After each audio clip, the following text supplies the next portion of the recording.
Il y a 20 ans, le roi Mohamed VI montait sur le trône, il succédait à son père, Hassan II, et la succession s'est faite sans accroc, sans accrochage, sans crise. C'est toujours un moment délicat dans la vie d'un État. Eh bien, il faut constater que la stabilité, la continuité s'est affirmée de manière exemplaire il y a 20 ans. Attention, quand je dis stabilité, ça ne veut pas dire immobilisme. Au contraire, la stabilité, c'est précisément une situation qui doit permettre, qui doit rendre possible les réformes, qu'elles soient politiques, économiques, sociales et culturelles. Et les 20 ans que nous venons de vivre sont là sans doute pour le prouver. De ce point de vue-là, il faut aussi relever que cette période a été une période de relative pacification dans les relations internationales, avec une situation sans doute plus apaisée du côté du Maroc par rapport à d'autres pays de l'Afrique du Nord qui ont moins bien vécu, si l'on peut employer cette formule, le fameux printemps arabe.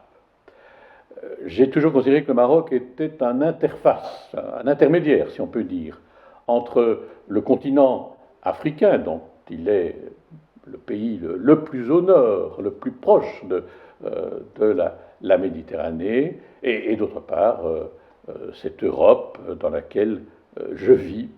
Pour ma part, je me dis qu'il y a là des échanges qui peuvent se faire, des échanges d'idées, des échanges de personnes, de biens, de services aussi. L'économie fonctionne de manière exemplaire de ce point de vue-là.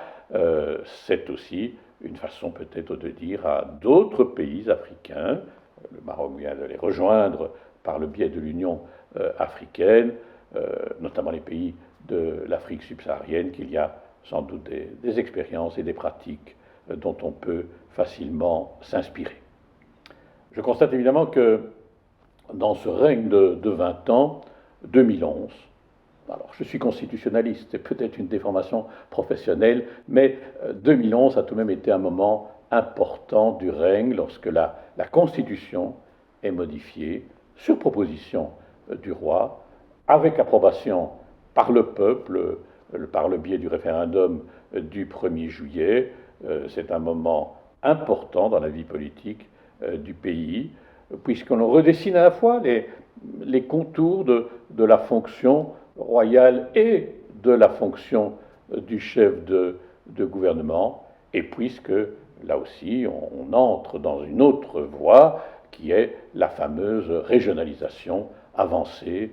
Les Belges sont des spécialistes en matière de régionalisation et nous avons eu des contacts importants de ce point de vue-là avec les parlementaires ou les membres du gouvernement du Royaume du Maroc.